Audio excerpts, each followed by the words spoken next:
আসসালামু আলাইকুম সবাইকে। সবাই আশা করি অনেক ভালো আছো। এইচএসসি 25 ব্যাচের আজকে অনুষ্ঠিত মেডিকেল ভর্তি পরীক্ষার সলভ শিট একদম মোস্ট অ্যাকুরেট।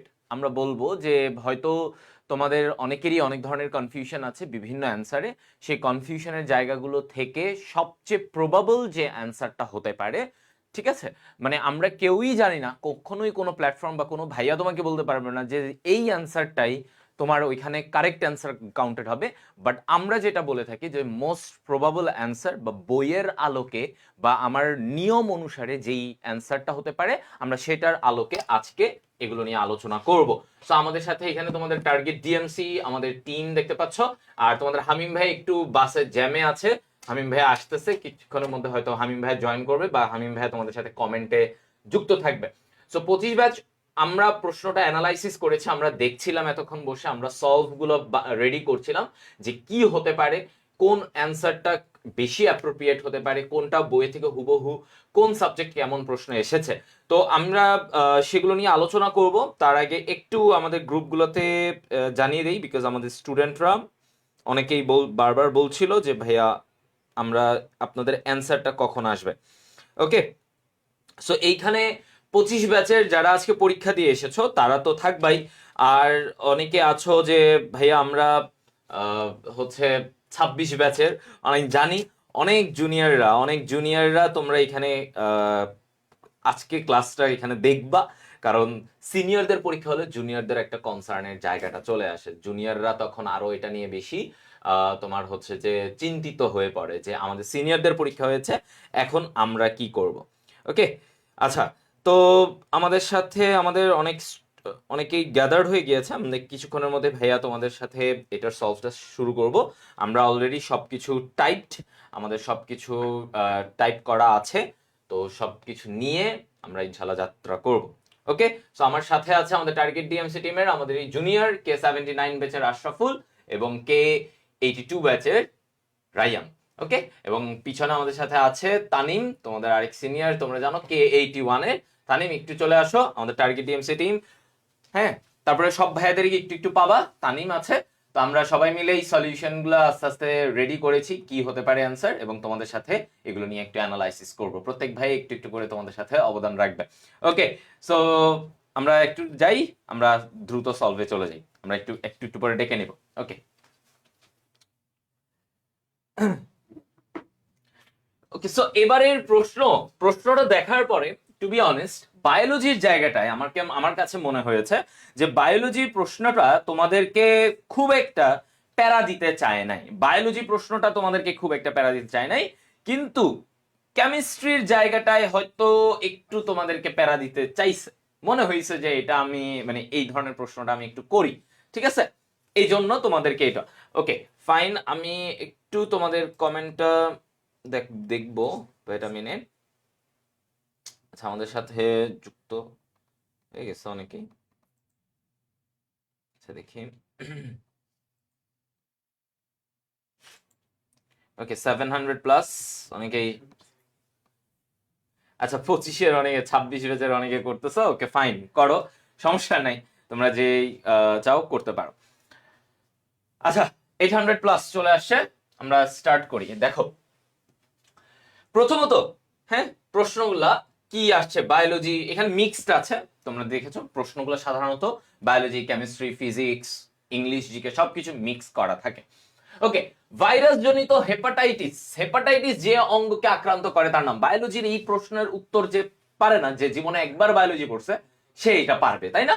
সে এটা পারবে। হেপাটাইটিস, হেপা, হেপা কি জিনিস? হেপা হচ্ছে ভাইয়া, হেপাটাইটিস বললে আমরা বুঝি যকৃত, হেপাটাইটিস বুঝলে আমরা কি বুঝি? যকৃত। ওকে, তাহলে একটা প্রশ্ন, প্রথম প্রশ্ন, এটা না পারার কিছু নাই, এটা যকৃতই হবে। হেপাটাইটিস জানো যকৃতে আক্রমণ করে, হেপাটাইটিসের বিভিন্ন virus A B C D E। এটা নিয়ে আমি আর বেশি কিছু বলবো না, কারণ এটা একদম ইজি। এই জিনিস যে পারবে না তার আসলে মানে তার পড়ার প্রচন্ড ঘাটতি ছিল। ওকে, এবারের প্রশ্নটা এটাও সহজই বলা যায়, বাট একটু একটু হলেও তোমাকে ভাবতে হবে। একদম আগের প্রশ্নটার মতো না। দেখো, গ্লাইকোলাইসিস ও ক্রেবস চক্রের সংযোগ করে, যদি এটা আমি ক্লাস 10 এর স্টুডেন্টদেরকে সেদিন একাডেমিক কোর্সে পড়াইছি, যে গ্লাইকোলাইসিস ও ক্রেবস চক্রকে যোগ করে কোনটা। গ্লাইকোলাইসিস থেকে কি হয় বলো তো, আমরা একটু যদি এখানে অনেক জুনিয়র আছে অনেকে, গ্লাইকোলাইসিস থেকে কি হবে, পাইরুভিক অ্যাসিড, রাইট? গ্লাইকোলাইসিসে কি হয়, গ্লুকোজ থেকে পাইরুভিক অ্যাসিড হয়। আচ্ছা 3 কার্বন বিশিষ্ট পাইরুভিক অ্যাসিড হবে। এই পাইরুভিক অ্যাসিড কি হয় বলতো, এই পাইরুভিক অ্যাসিড থেকে এরপরে অ্যাসিটাইল কোয়ে তৈরি হয়, 2 কার্বন বিশিষ্ট অ্যাসিটাইল কোয়ে তৈরি হয়। এই অ্যাসিটাইল কোয়ে পরবর্তীতে 4 কার্বন বিশিষ্ট অক্সালো অ্যাসিটিক অ্যাসিডের সাথে যুক্ত হয়ে, অক্সালো অ্যাসিটিক অ্যাসিডের সাথে যুক্ত হয়ে সে কি তৈরি করবে, সে হচ্ছে ক্রেবস চক্রে সাইট্রিক অ্যাসিড তৈরি করে, রাইট? এগুলো আমরা পড়ার ব্যাপার। তো এখন দেখো এই অ্যাসিটাইল কোয়েটা হচ্ছে এই যে গ্লাইকোলাইসিস আর এই দিকে হচ্ছে ক্রেবস চক্র, এই দুইটার মাঝখানে সেতু বন্ধন কে করছে, এটা হচ্ছে আমাদের অ্যাসিটাইল কোয়ে, অ্যাসিটাইল কোয়ে, ঠিক আছে? তাহলে এই প্রশ্নের উত্তরও পারা উচিত, এটা পারার মতো একটা উত্তর, ঠিক আছে? আচ্ছা, একই সময়ে বহু সমস্যা দেখা দিলে তুমি সমাধানের কৌশল হিসেবে কি বাছাই করবা? আচ্ছা ধরো তোমার সামনে এগুলো হচ্ছে মানবিকের যে প্রশ্নগুলো আসছে, তোমার সামনে অনেকগুলো সমস্যা, 1টা 2টা 3টা 4টা। এখন আমি দেখতেছি আজকের দিনে আমার কাছে অনেকগুলা কাজ আছে, ধরো এরকম আমার কাছে অনেকগুলা কাজ আছে, আজকে মেডিকেলের প্রশ্ন সলভ করাইতে হবে, স্টুডেন্টরা পরীক্ষা দিয়ে আসছে। আজকে আমার একটা হচ্ছে বন্ধুর একটা এমনি কফি খাইতে আমাকে দাওয়াত দিছে। এরপরে আমার আরেকটা বন্ধু আমাকে ডাকছে হচ্ছে যে চল মামা আজকে তোর বাসায় এসে একটু আড্ডা দিব। হ্যাঁ, এখন আমার কাছে প্রায়োরিটি কোনটা, আমি কি করব, এতগুলা কাজ আমার কাছে, আমি চিন্তা করব আগে আমার কোনটা দরকার। আমার স্টুডেন্টদেরকে আমার সলভ শিট দিতে হবে, ওদের সলভটা করাই দিতে হবে। সো আমাদের যখন অনেকগুলো সমস্যা থাকে আমরা কি করি, অগ্রাধিকার নির্ধারণ করি। আমরা কি করব, হ্যাঁ আমরা হচ্ছে অগ্রাধিকার নির্ধারণ করি। এখন মানবিকের খেয়াল করো, এই মানবিকের বিভিন্ন প্রশ্ন আমরা এইটা মানে বললাম না, মোস্ট প্রবাবল অ্যান্সারটার দিকে আমরা যাব, মোস্ট প্রবাবল অ্যান্সারটার দিকে যাব, তারপরে হচ্ছে বাকিটা, ঠিক আছে? এখন স্বাস্থ্য মন্ত্রণালয় থেকে তারা কি উত্তর গ্রাহ্য করে সেটা আলাদা বিষয়, বাট আমরা এটা ফলো করব আর কি। ওকে, আচ্ছা তাহলে আমরা অগ্রাধিকার নির্ধারণ করব, এটাই করা উচিত যে আমার যেটা আমার যে বেশি ইম্পর্টেন্ট সেটা নিয়ে আমরা আগে কাজ করব। ওকে, তারপরে আসো, একটি ক্রেন দ্বারা 220 কেজি ভরের একটি বোঝা এত বেগে ধ্রুব বেগে উঠানো হলে তার প্রয়োগকৃত ক্ষমতা কত? আচ্ছা, তো প্রয়োগকৃত ক্ষমতা কত? P, P is equal two আমরা কি বলি, একটা ছিল না F V, F into V. আচ্ছা দেখো পাওয়ার একদম ডিরেক্ট, ভেলোসিটি দিয়ে একটা ফর্মুলা ছিল না। এখন তুমি চিন্তা করো P is equal two F V, তাহলে এফ ইজ ইকুয়াল টু কি, এম জি লেখা যাবে, এম জি ইন্টু এটা কি ভি। ওকে, তাহলে এখন এম কত 220, ওকে, জি কত 9.8। আচ্ছা এটা তো এখানে লিখে দিয়েছে তোমাদেরকে, 0 পয়েন্ট, বেগ কত 0.1। এখন দেখো ইজি, এর পরের জিনিস 220 ইন্টু 0.1 বেগ, এটাকে যদি আগে ক্যালকুলেট করো, ইজি করো, 0.1 এর সাথে 220 দিলে কত হবে 22। এটা তো পারো, 22 ইন্টু 9.8 শেষ, 22 ইন্টু এটাকে যদি 10 ধরো কত হয় 220, 220 তার মানে 220 তো হবে না, কাছাকাছি 220 এর কাছাকাছি। ওকে, 220 এর কাছাকাছি কত আছে দেখো, 220 এর কাছাকাছি একটা অপশনই আছে, ওটা 200, এটা 215.6, এটা 245, 196। সো আমি এত কিছু এত ক্যালকুলেট, ধরো তুমি অনেকে চিন্তা করবে যে এটা ফুল ক্যালকুলেট। আচ্ছা ফাইন, তাহলে আইসো বার পারবা, এই সেম ভর সংখ্যা হলে এই যে এগুলো আমি সবই পড়ানো, যে আইসোটোপ, আইসোটোপ কখন হয়, যখন ধরো প্রোটন নাম্বার দুইটার সমান হবে, আইসোটোন নিউট্রন নাম্বার যখন দুইটার সমান হবে। তাহলে এই প্যাটার্নে তুমি যখন মনে রাখবা জিনিসগুলো ইজি, ঠিক আছে, জিনিসগুলো ইজি, এগুলো কখনো ভুলবা না।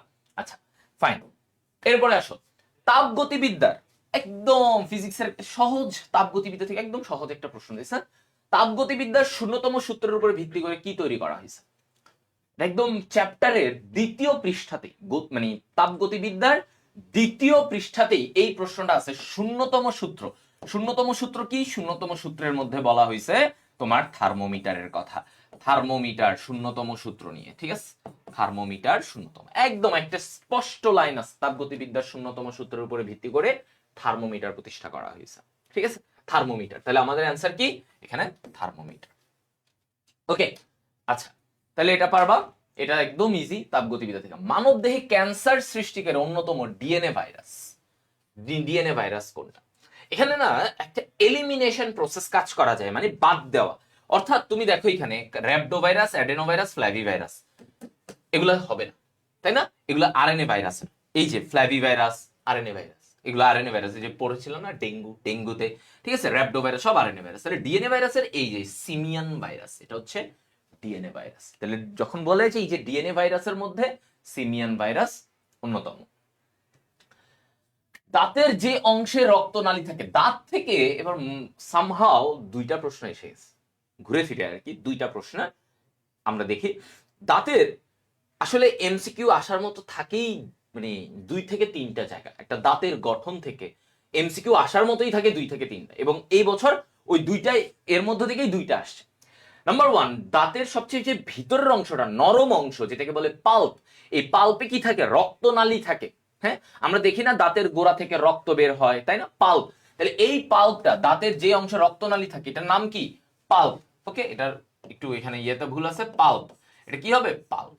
তাহলে তোমার হচ্ছে পাল্প হচ্ছে অ্যান্সার। তাহলে দাঁতের যে অংশে রক্তনালী থাকে তার নাম কি? পাল্প। তার নাম কি? পাল্প। ওকে, তারপরে আসো, বৃহদান্ত্রের ব্যাকটেরিয়া দ্বারা প্রস্তুতকৃত ভিটামিন কি? প্রস্তুতকৃত ভিটামিনটা কি? ব্যাকটেরিয়া, বৃহদান্ত্রের ব্যাকটেরিয়া কি তৈরি করে? Vitamin K. ভিটামিন কে ও ভিটামিন বি12 এগুলো পড়েছো না? এই যে বৃহদান্ত্র এই দুইটা ভিটামিন তৈরি করে। তাহলে আমাদের এখানে অ্যান্সার কি হবে? Vitamin K. Vitamin K. Composite কণিকার উদাহরণ দেখো। কম্পোজিট কণিকার উদাহরণ, কম্পোজিট কণিকা কি? কম্পোজিট কণিকা আমরা পড়েছিলাম যে এই যে পরমাণুর যে অন্যান্য স্থায়ী কণিকা, অস্থায়ী কণিকা, এগুলা বাদে অন্যান্য যত কণিকা থাকে ওগুলো হচ্ছে কম্পোজিট কণিকা। তো কম্পোজিট কণিকা তোমাদের বইয়ে 2টা উদাহরণই ছিল ভাইয়া, 2টা উদাহরণ। এবং পড়ানোর টাইমে বারবার বলি যে কম্পোজিট কণিকা ভেরি ইম্পর্টেন্ট, আসতেই পারে। তাহলে কি ছিল? একটা ছিল আলফা কণা, একটা ছিল ডিউটেরন। ঠিক আছে, একটা ছিল আলফা কণা, একটা ডিউটেরন। তো দেখো তোমাদের এখানে একটাই আসছে, ওইটা থেকে ডিউটেরন আসছে। ডিউটেরন আসছে, ঠিক আছে। তাহলে কম্পোজিট কণা কি ছিল? আলফা কণা আর হচ্ছে ডিউটেরন। ডিউটেরন, ঠিক আছে। তাহলে ডিউটেরন হচ্ছে অ্যান্সার। কম্পোজিট কণিকার অ্যান্সার কি? ডিউটেরন। দেখছো? ওকে, 5% সোডিয়াম হাইড্রোক্সাইড দ্রবণে NaOH এর পরিমাণ কত? NaOH এর পরিমাণ কত থাকবে 5% দ্রবণে? NaOH এর 1000 মিলিলিটার বলছে, 5% দ্রবণে ওর NaOH কত থাকবে? ওকে, কত থাকবে বলো? পার্সেন্ট ইজ ইকুয়াল টু, আমরা যদি মোলারিটি বের করি, মোলারিটি বের করলেও ওইখান থেকে আমরা গ্রাম বের করতে পারবো। মোলারিটি বের করলে সেখান থেকে আমরা কি বের করতে পারবো? এখানে তো 1000 ml বলেই দিস। তাহলে মোলারিটি থেকে আমরা মোল বের করে ওর থেকে গ্রাম, ওর এখানে কত পরিমাণ আছে সেটা বের করতে পারবো। আচ্ছা, ধরো আমি যদি এমনিও ভেঙে করি, হ্যাঁ দেখো 5 ইজ ইকুয়াল টু ধরো S ইন্টু M বাই 10। আচ্ছা, তাহলে 50/40, তাহলে মোলারিটি দাঁড়াবে 1.25। 1.25, ওকে। 54/5 1.25 দাঁড়াবে মোলারিটি। এখন আসো, এই মোলারিটির সাথে আমি যদি তোমার হচ্ছে এবার কি করব, ওর কি গুণ দিব?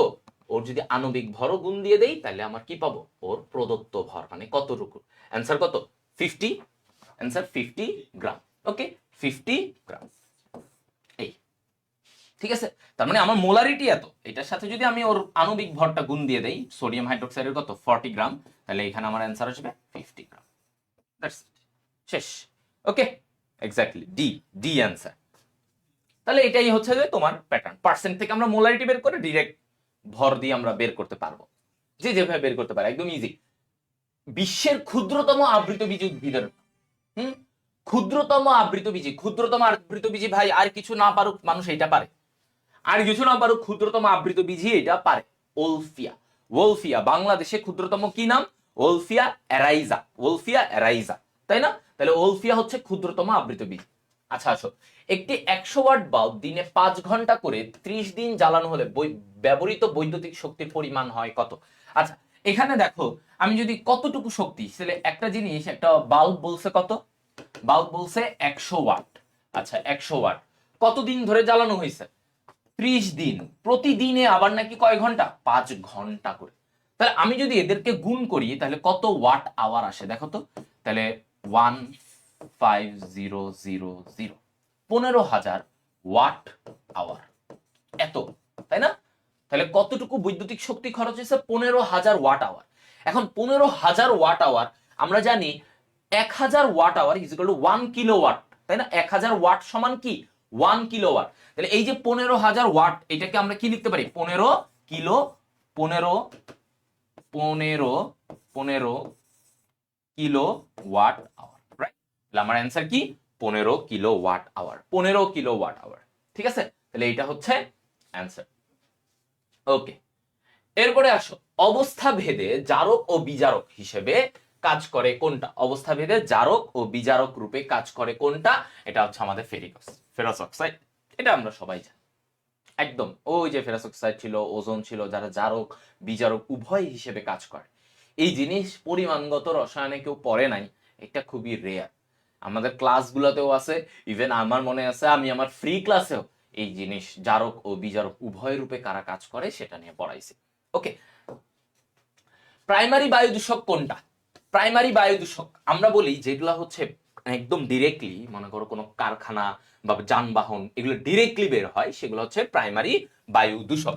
প্রাইমারি বায়ু দূষক। এখন এই প্রাইমারি বায়ু দূষক যখন ধরো কোনো পানি বা জলীয় বাষ্প বা অন্য কোনো কিছুর সাথে যখন বিক্রিয়া করে সে অন্য একটা যৌগ তৈরি করবে, সেটাকে বলে সেকেন্ডারি বায়ু দূষক। তাহলে প্রাইমারি বায়ু দূষক গুলো খুবই সিম্পল, এই যে সালফার ডাইঅক্সাইড, তারপরে হচ্ছে তোমার নাইট্রোজেন ডাইঅক্সাইড, মানে একদম যেগুলো ডিরেক্টলি বের হয়। আর তুমি যখন এগুলাতে দেখবা যে সালফিউরিক অ্যাসিড, এটা কি? এটা সেকেন্ডারি বায়ু দূষক, তার মানে এটা পরবর্তীতে তৈরি হয়েছে।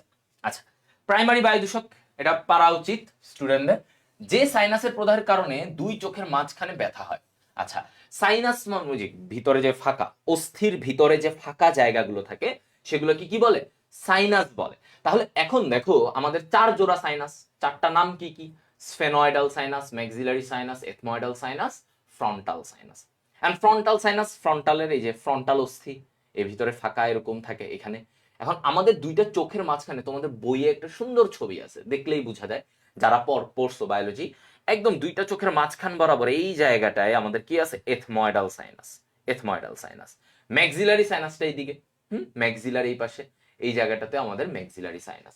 তাহলে আমাকে যখন বলছে দুই চোখের মাঝখানে, আমার অ্যান্সারটা কি হবে?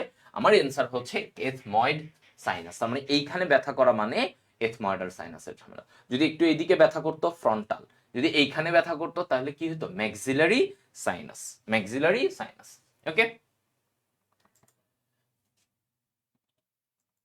আচ্ছা ফাইন। এরপরে আসো, মেলামাইন থেকে উৎপন্ন বৃক্কের জন্য ক্ষতিকারক পদার্থের নাম কি? মেলামাইন থেকে উৎপন্ন বৃক্কের জন্য ক্ষতিকারক পদার্থের নাম কি? এইটা তোমাদের আমি বললাম না, কেমিস্ট্রি থেকে তোমাদেরকে কিছু প্রশ্ন দিচ্ছে যেগুলো হচ্ছে একটু ভাবা লাগছে, মানে বায়োলজিটা যেমনটা একদম তোমাদের নখদর্পণে রাখার মতো এরকম প্রশ্ন দিছে, কেমিস্ট্রিটা একটু একটু আপার ইয়া থেকে দিছে। সো যেমন এই যে মেলামাইন থেকে উৎপন্ন, এটা বৃক্কের জন্য ক্ষতিকারক। বৃক্কের জন্য ক্ষতিকারক একটা উপাদান আছে যেটা বৃক্কে পাথর তৈরি করে, কি? Uric acid. তো এই যে দেখো সায়ানো ইউরিক অ্যাসিড, এটা হচ্ছে মেলামাইন থেকে তৈরি হয় এবং এটা পরবর্তীতে বৃক্কের জন্য ক্ষতিকারক, সায়ানো ইউরিক অ্যাসিড। কাইমোট্রিপসিন প্রধানত যে খাদ্যকে পরিপাক করে, কাইমোট্রিপসিন, কাইমোট্রিপসিন, এই এনজাইমগুলো কাকে পরিপাক করে? আমরা জানি এরা আমিষকে পরিপাক করে, তাই না? এরা কাকে পরিপাক করে? আমিষ পরিপাকে কাজ করে। তাহলে এখানে দেখো, এখানে মাখন, ওটা তো চর্বি, ওখানে চর্বি আছে। ডাল, রুটি, শাক। আচ্ছা, শাকে কি? রাফেজ। শাকে কি? ফাইবার, মানে রাফেজ আছে। রুটিতে কি আছে বলো? রুটিতে শর্করা, রুটিতে শর্করা আছে। আচ্ছা, তাহলে আমার বাকি থাকে আমিষযুক্ত খাদ্য কোনটা? ডাল। আমিষযুক্ত খাদ্য কোনটা? ডাল। তাহলে আমাকে যদি বলে কাইমোট্রিপসিন প্রধানত যে খাদ্যকে পরিপাক করে, আমার অ্যান্সার হবে ডাল। অ্যান্সার কি? ডাল। আচ্ছা, এটা একদম ইজি, ডালে আমিষ থাকে, এটা সবাই মোটামুটি জানে। প্রিফিক্স কন্টেইনিং ওয়ার্ড, প্রিফিক্স কি? প্রিফিক্স, সাফিক্স, হ্যাঁ, প্রিফিক্স কি? যেটা আগে বসে, কোন একটা শব্দের আগে আমি একটা কোন ওয়ার্ড বা একটা গ্রুপ অফ লেটার যদি আমি বসাই, তাহলে এটা হচ্ছে প্রিফিক্স। হ্যাঁ, শব্দের শুরুতে, যেমন আমরা এরকম ইম, ইর, তারপরে ধরো ইল, এভাবে অনেক কিছু আমরা দিতে পারি, তাই না? অনেক এগুলা প্রিফিক্স থাকে।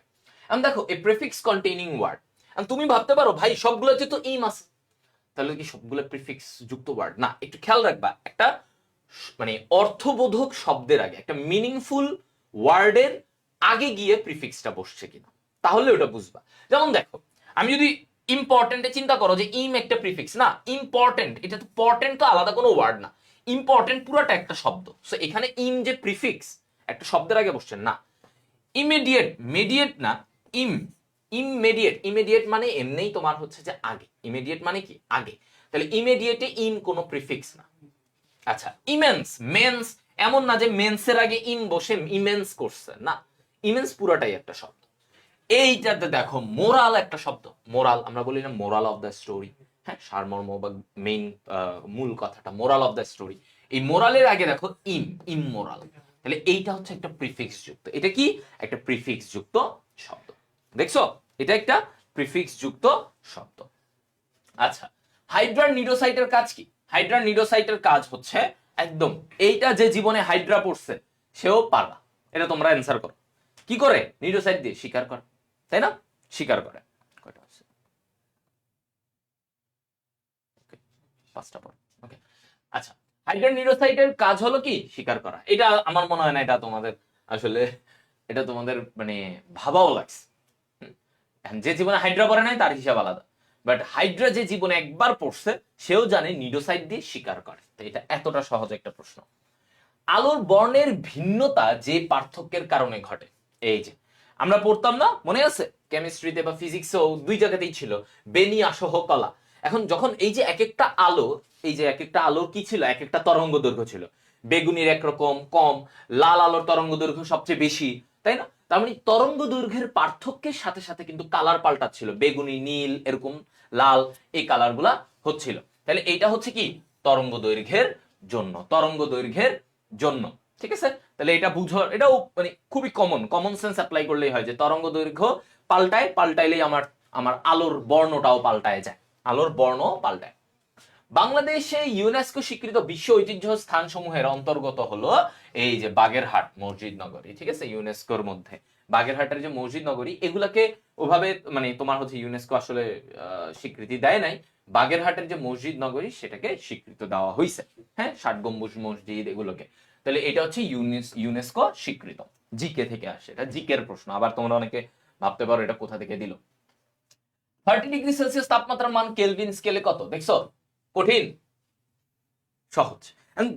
ব্যাপারটা কি জানো, স্টুডেন্টদের ম্যাক্সিমামের কাছে মনে হইতে পারে যে ভাইয়া প্রশ্ন আসলে সহজই আসে, স্পেশালি এখানে যারা জুনিয়র ব্যাচের আসো তাদের কাছে মনে হচ্ছে ভাই সিনিয়র ব্যাচের প্রশ্ন এত সহজ, আমি দিলেই মনে হয় চান্স পেয়ে যেতাম, এটা তোমার কাছে মনে হবে। বিশ্বাস করো তুমি যদি ওদের জায়গায় যাও তুমি গিয়ে দেখবা যে হ্যাঁ সহজই প্রশ্ন, বাট গিয়ে পাইছো 50 নম্বর, এর বেশি তুলতে পারবো না, এটা লিখে রাখো, এটা সবার কাছে মনে হয়, কিন্তু নিজে যখন দিতে যায় তখন গিয়ে ঠিকই টের পায়। হ্যাঁ, আমাদের সময় 2017 সালেও প্রশ্ন মোটামুটি সহজই ছিল, কিন্তু অনেকেই ভাবতেছিল আরে এই সহজ প্রশ্ন, এই নাম্বার উঠবে, এমনি নাম্বার পাবো, হ্যাঁ, তো পরে গিয়ে দেখা গেছে যে আসলে নাম্বারটা কত উঠছে। এবং আমরা যখন তোমাদের জায়গায় ছিলাম, আমাদের সিনিয়রদের যখন পরীক্ষা হয়েছে 2016 ব্যাচ, তখন 16 ব্যাচের প্রশ্নটা মানে একদম সহজই ছিল না, বাট মোটামুটি ছিল, একদম কঠিন বলা যাবে না, মানে ছিল, পারা যায়। তো আমি যখন ওই প্রশ্ন দেখছি আমার খুব মজা লাগতো, আরে এটা তো পারি, ম্যাক্সিমাম পারি, কিন্তু নিজে যখন কোচিং এ পরীক্ষা দিতে গেছি তখন বুঝতে পারছি না এত সহজ না, অন্যের প্রশ্ন দেখলে সহজই লাগে, বুঝছো, কিন্তু এটা ভালো পড়াশোনা থাকলে তুমি পারবা, ভালো পড়াশোনা থাকলে যে কেউ পারবে। 30°C তাপমাত্রা কেলভিন স্কেলে কত, এটা তো করানো উচিত না আমার মনে হয়, তাই না, হ্যাঁ, 30° 273.15 প্লাস 30 দিয়ে দাও, কত হয় 303.15 কেলভিন, তাই না, করা লাগে, তাহলে 273 এর সাথে আমরা সেলসিয়াস যুক্ত করে আমরা কেলভিন করে ফেলি, হ্যাঁ, ওকে 303। আচ্ছা, the word without a prefix, এবার কি বলছে, এর আগেরটা ছিল প্রিফিক্স যুক্ত ওয়ার্ড, এবার বলছে the word without a prefix, তাহলে উইদাউট আ প্রিফিক্স কোনটা, দেখো এখানে যেমন দেখো রেশনাল, রেশনাল একটা মিনিংফুল শব্দ, ওর আগে আইআর যুক্ত আছে, ইরেশনাল, হ্যাঁ, ইরেশনাল মানে একটা অবাস্তবের মতো একটা কথা তুমি বললা, হ্যাঁ, যেটা কোনো মিনিংলেস, যেটা বাস্তবতার সাথে কোনো মিল নাই, ইরেশনাল, ইরেশনাল, রেশনাল, ইরেশনাল, তো এটা একটা প্রিফিক্স যুক্ত। আচ্ছা, রেসপন্সিবল আমরা বলি দায়িত্ব, তাই না, রেসপন্সিবল দায়িত্ববোধ, তো ইরেসপন্সিবল দায়িত্ব জ্ঞানহীন, তাই না, কোনো দায়িত্ব নাই এরকম, দায়িত্ব জ্ঞান বোধ এসব কিছু নাই, তো ইরেসপন্সিবল, তাই এখানে একটা প্রিফিক্স আছে। রেগুলার, রেগুলার, রেগুলারের ইয়েটা কি ইররেগুলার, ইররেগুলার তার মানে সে অনিয়মিত।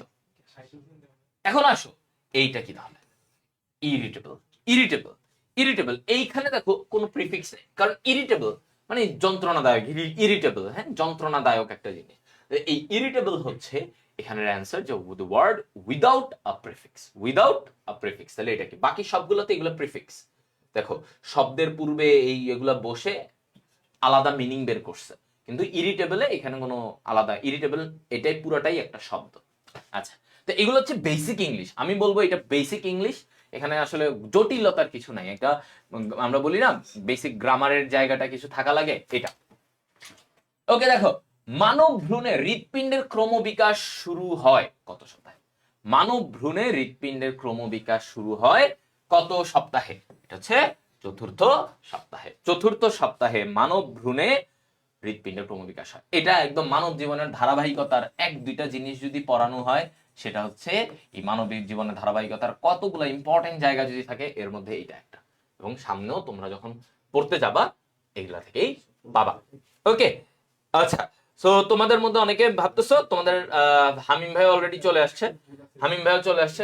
আমি একটু জাস্ট দেখ বলে যা, ও চল ওকে ওকে ওকে, হামিম চলে আসছে, তারপরে তোমাদের আমাদের টিম। তো তোমাদের আসলে আজকে যে মেডিকেল ভর্তি পরীক্ষার প্রশ্ন আমি দেখতেছিলাম, প্রশ্নটা কিন্তু বেশ ইজি হয়েছে, বেশ ইজি হয়েছে। তবে কিছু কিছু প্রশ্ন সবসময় একটু ঝামেলা থাকে, এরকম ঝামেলা কিছু প্রশ্ন আছে।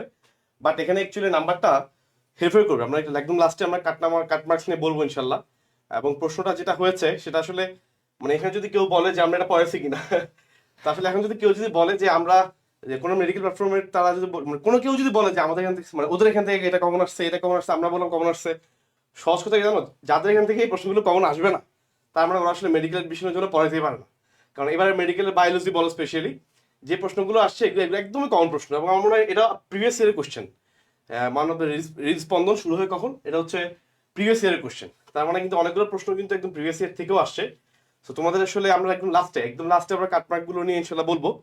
তো এখন আমরা আসতে বুঝতে পারবো না, ঠিক আছে ইনশাল্লাহ। তো আমাদের বাকি প্রশ্ন সলভে তোমরা চলে আসো। ওকে, আসসালামু আলাইকুম, আমার নাম মোহাম্মদ আশরাফুল হক। চলো তোমাদের যে পরীক্ষাটা দিছো এটার এরপরের প্রশ্ন থেকে আমরা শুরু করি, ঠিক আছে? আচ্ছা, আমরা পরবর্তী প্রশ্নে কি পাইলাম একটু দেখি। হরমোন প্রয়োগ করে বীজহীন ফল উৎপাদন প্রক্রিয়াকে কি বলা হয়? ঠিক আছে, কি বলা হয় দেখো তো। অ্যাপোগেমি আছে, সংকরায়ন আছে, ইমাস্কুলেশন আছে, পার্থেনোকার্পি আছে। দেখো সংকরায়ন জানো দুইটা জিনিসকে একসাথে করা, বাট ইমাস্কুলেশন তো হলো তোমার যাতে স্বপরাগায়নটা না হয় সেজন্য তোমার যে পরাগধানীগুলা কেটে ফেলার প্রক্রিয়া, এটাকে বলা ইমাস্কুলেশন। ঠিক আছে, দেখো এখানে ইজিলি বোঝা যাচ্ছে এটা পার্থেনোকার্পি হবে আনসার। ঠিক আছে, এটা হলো পার্থেনোকার্পি। এরপরে আসো, I know you the complex form of the sentence is. কেন জানি এই সেন্টেন্সটা মুখে মুখে চলে আসে। ঠিক আছে, আই নো ইউ, ঠিক আছে, I know who you are. দেখো দুইটাতে কনফিউজ হইতে পারো তুমি, একটা হলো সি এবং আরেকটা হলো ডি। ঠিক আছে, I know who you are are I know who are you. But এখানে এই হু আর ইউ যেই তোমার ফরমেশনটা আছে এটা আসলে তোমার প্রশ্নবোধক, মানে প্রশ্ন বোঝাচ্ছে এমন একটা ফরমেশন। ঠিক আছে, সো এটা আনসারটা হলো C, I know who you are. ঠিক আছে, এবার আসো পরবর্তী প্রশ্নে। সবচেয়ে কম সান্দ্রতা সম্পন্ন গ্যাস হলো, আচ্ছা সান্দ্রতার যে বেসিক কনসেপ্টটা এটা হলো তুমি যদি কোন একটা মাধ্যম দিয়ে যেতে চেষ্টা করো সে মাধ্যমটা তোমাকে কি পরিমাণ বাধা দিচ্ছে। ঠিক আছে, আচ্ছা ধরো একটা রুমে বা একটা চেম্বারে পুরা হাইড্রোজেন গ্যাস দিয়ে ভর্তি আছে একটা চেম্বার, আর একটা জেনন, আর একটা ইথেন, আর একটা মিথেন। ঠিক আছে, এখন এই চেম্বার গুলাতে তোমাকে তোমার হাঁটা চলা করতে সবচেয়ে সহজ কোথায় হবে? দেখো হাইড্রোজেনের ভর হলো 2, জেননের বিশাল বড় জিনিস, ইথেনের এটাও বড়, মিথেন তো আছেই CH4। এই দেখো হাইড্রোজেন হলো এই চারটার মধ্যে সবচেয়ে ছোট জিনিস। ঠিক আছে, এবং এটার ভর হলো সবচেয়ে কম, আর যেটার ভর সবচেয়ে কম সেই তোমাকে সবচেয়ে কম বাধা দিবে, অর্থাৎ এটা সান্দ্রতা সবচেয়ে কম হবে। ঠিক আছে, আসো এরপরে মারাত্মক দাহ্য পদার্থ। ঠিক আছে, দেখো এর মধ্যে মানে আমরা এটা দেখলেই বুঝে যাচ্ছি এলপিজি, কজ এটা আমরা সাধারণত বাসা বাড়িতে ইউজ করি। ঠিক আছে, কেন?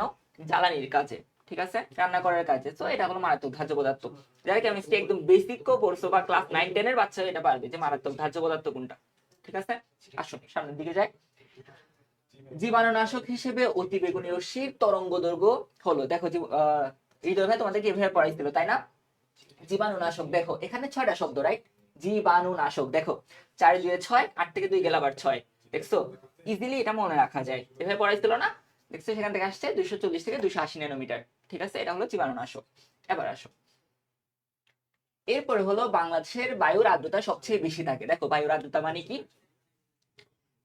জলীয় বাষ্পের পরিমাণ, ঠিক আছে? এখন দেখো চট্টগ্রাম কই গেল? এটা এমন একটা সিটি বলতে পারো যেটা হলো সমুদ্রের খুব কাছাকাছি থাকে, যার কারণে কি হয়, সূর্য যখন কাছাকাছি থাকে তার বেশি পরিমাণ বাষ্পে পরিণত হয় পানি, এবং যত বেশি বাষ্প তত বেশি আর্দ্রতা, অর্থাৎ চট্টগ্রামে আগস্ট মাসে হলো সবচেয়ে বেশি পরিমাণ আর্দ্র থাকে, ঠিক আছে?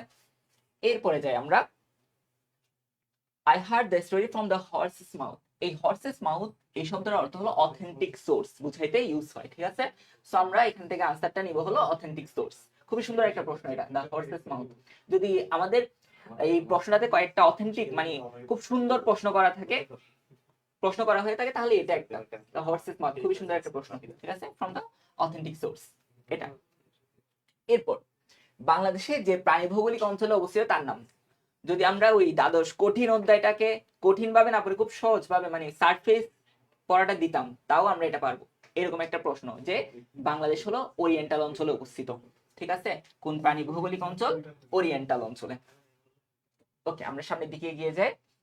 এরপরে হলো পলাশী যুদ্ধ সংঘটিত হয় যে সালে, ঠিক আছে? আমরা যখন থেকে পলাশী যুদ্ধ পড়তেছি ক্লাস সেই 4-5 থেকে, তখন থেকেই জানি আমরা 1757 সালে 23 জুন, আর বেশি জানি, ঠিক আছে? সেটা ভুল হওয়ার কথা না, 1757, ঠিক আছে? এবার সামনের দিকে যাই। আর 1857 100 বছর পর তো হয়েছে সিপাহী বিদ্রোহ, এটাও তো সবাই জানো। আসো, the team is 11 players, the team is, okay, এখানে মাঝখানে একটা গ্যাপ ছিল, ঠিক আছে? এই ইজ এবং 11 এর মাঝখানে একটা গ্যাপ ছিল, এবং বলা হয়েছিল এই গ্যাপের মাঝখানে কি হবে, ঠিক আছে? তো আমরা এভাবে ইয়া করব, আসলে এটা স্পেসিফিক আনসার দেওয়া যায়, ঠিক আছে? মেড আপ অফ, ঠিক আছে? গঠিত বুঝাইতে মেড আপ অফ অর্থ গঠিত বুঝাইতে আমরা এই ফ্রেজটা ইউজ করি, সেটা কি? The team is made up of, made up of 11 players, ঠিক আছে? সামনের দিকে যাই।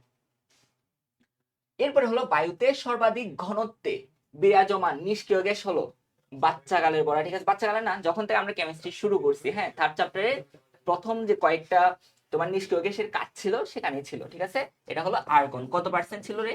0.93%। এটা কখনো ভুলে যাওয়ার কথা না, খুবই সহজ একটা প্রশ্ন, ঠিক আছে? এবারে প্রশ্নগুলা কেন জানি খুব সহজ হয়েছে, তাই না? আচ্ছা, এটা হলো 0.93%।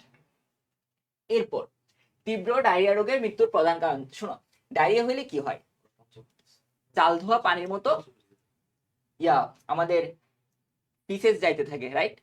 এটা অর্থ হলো এত বেশি পরিমাণ পানি যায়, আমরা পানি শূন্যতার কারণে ইলেকট্রোলাইটের একটা ইমব্যালেন্স হয়ে যায়, ঠিক আছে? আচ্ছা, এত কিছু বুঝতে হবে না, এটা হলো পানি শূন্যতার কারণে রোগী মারা যায়, ঠিক আছে? পানি শূন্যতার কারণে, আর কিছু না। এবার আসো, এরপরে হলো ধনাত্মক প্রভাবক হিসেবে ব্যবহৃত হয় হলো আমাদের MnO2, ঠিক আছে? ধনাত্মক প্রভাবক হিসেবে ব্যবহার হয় MnO2। দেখো আমি অলরেডি 15টা সলভ করে দিচ্ছি, এরপর তোমাদের তোমাদের রায়ান ভাইয়া তোমাদের সাথে আছে। সবাইকে আসসালামু আলাইকুম। আমি তোমাদের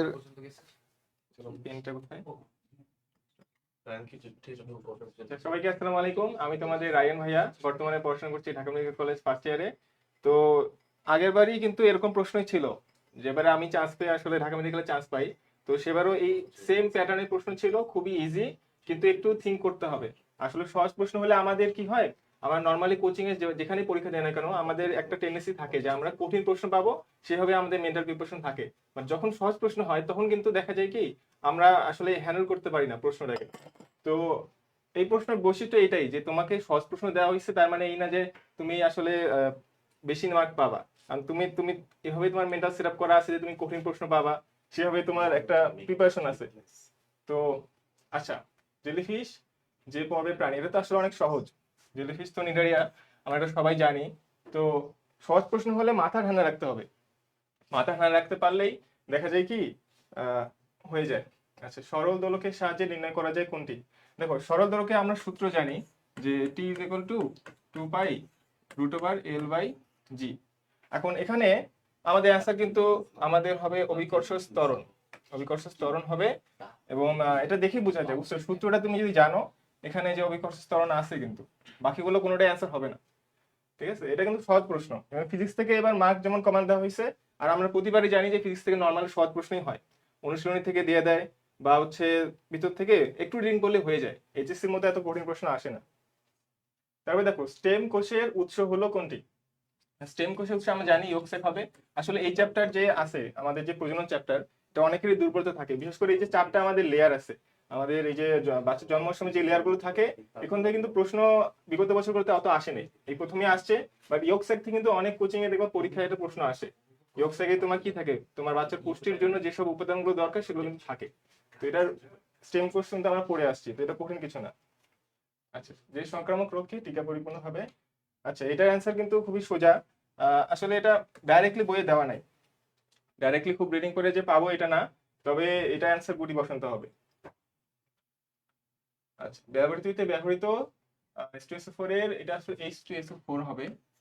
এর পরিবেশের উপর প্রভাব সময়ের অন্যতম হলো, এখন দেখো H2SO4 কিন্তু আমাদের যে ক্যালসিয়াম কার্বনেট আছে আমাদের সেটা কিন্তু ক্ষয় করে। তো আমি বলতে পারি যে মাটির যে খনিজ উপাদান, ঠিক আছে, খনিজ উপাদান এটার ক্ষয় করে কে, এটার কিন্তু ক্ষয় করতে পারে H2SO4।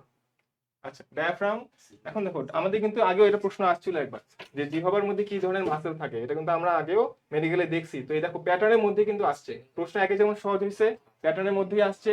তো আমি অনেকে শুনছি বলছে যে এবারে প্রশ্ন অনেক কঠিন হবে, কিন্তু আলটিমেটলি দেখো প্রশ্ন কিন্তু আগেরবারের মধ্যে সহজ হয়েছে, এবং কঠিন হলেও কাটমার্ক টেস্ট নিচে নেমে যায়, সহজ হলে উপরে ওঠে। তার মানে একটা বেসিক প্রিপারেশন থাকলেই কিন্তু ওভারঅল কি বলো একটা সিট পা কিন্তু খুব কঠিন না। তো ডায়াফ্রাম কি হবে, তোমাদের ঐচ্ছিক বেশি হবে। আগেরবার এরকম কি ছিল বলো তো, তোমাদের জিহ্বা ছিল এরকম, তাই না? তাই না, তোমাদের আগেরবার তোমাদের এখানে জিহ্বা ছিল। আচ্ছা, মনোপ্রোটিক হলো, আচ্ছা এটা আসলে মনোপ্রোটিক অ্যাসিড হবে, অম্ল হবে, এটা মনোপ্রোটিক অম্লের উদাহরণ হচ্ছে HClO4।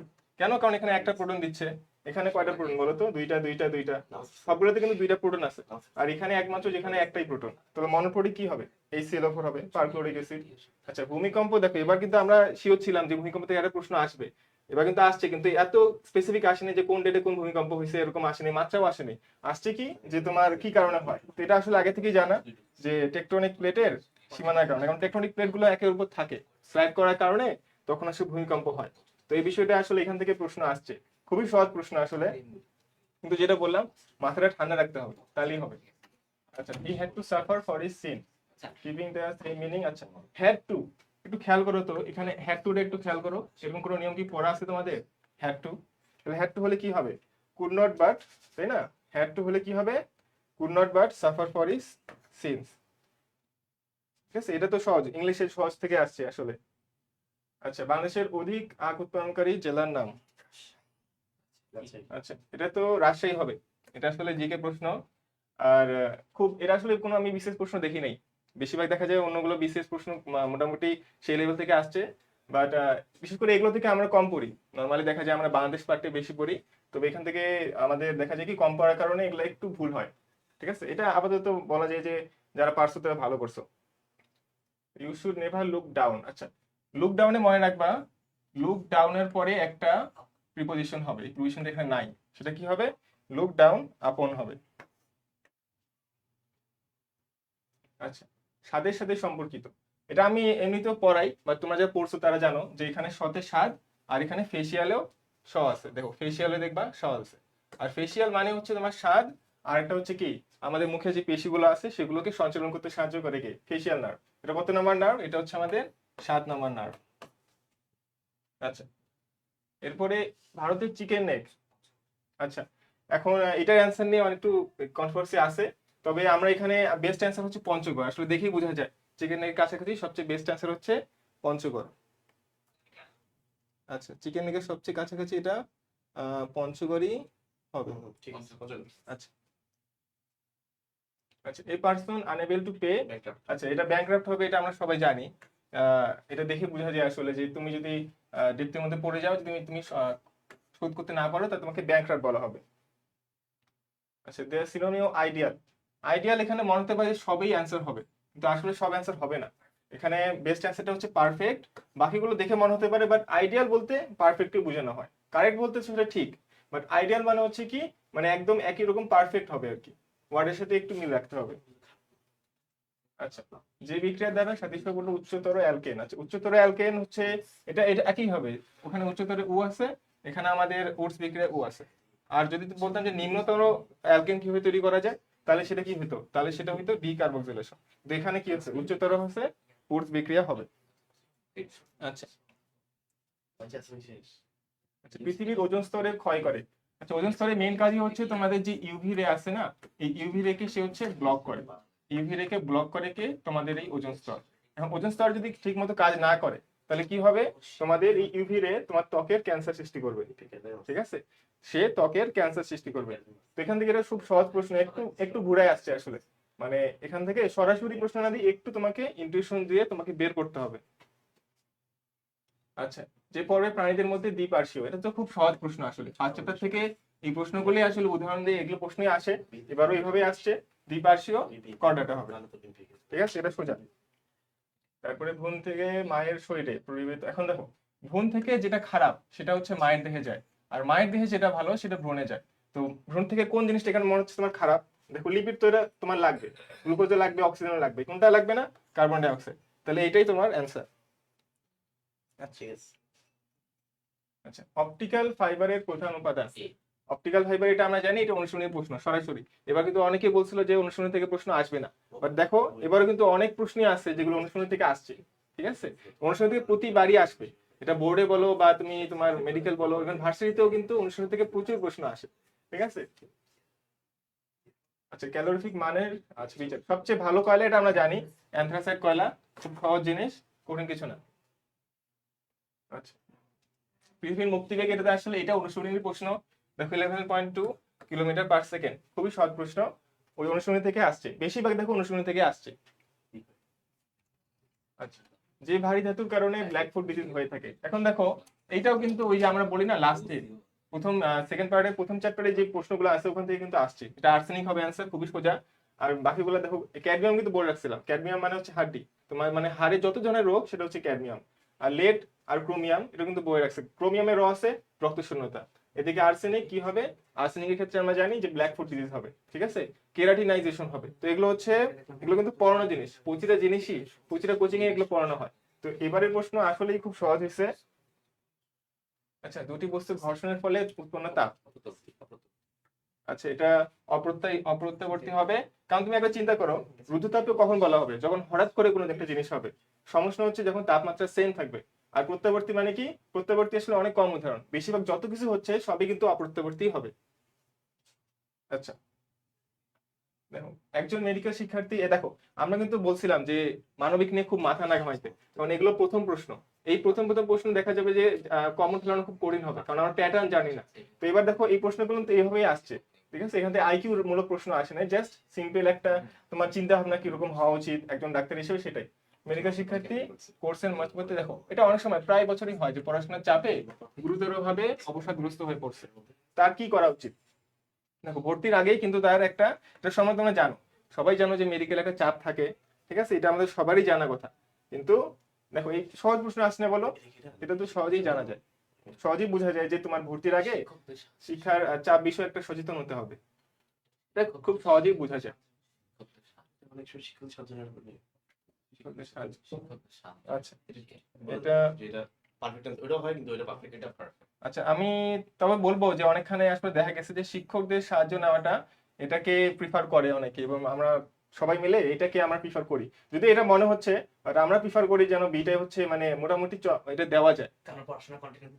আচ্ছা, কারণ আসলে পড়াশোনাটা কন্টিনিউ করাটা বেটার, কারণ মেডিকেলে ভর্তি হচ্ছে এখন অন্যখানে কিন্তু যাওয়া সম্ভব না। তো এখন তুমি ট্রাই করবে শিক্ষকদের সাহায্য নিতে, যাতে তুমি পরে আরো বেটার করতে পারো। আচ্ছা,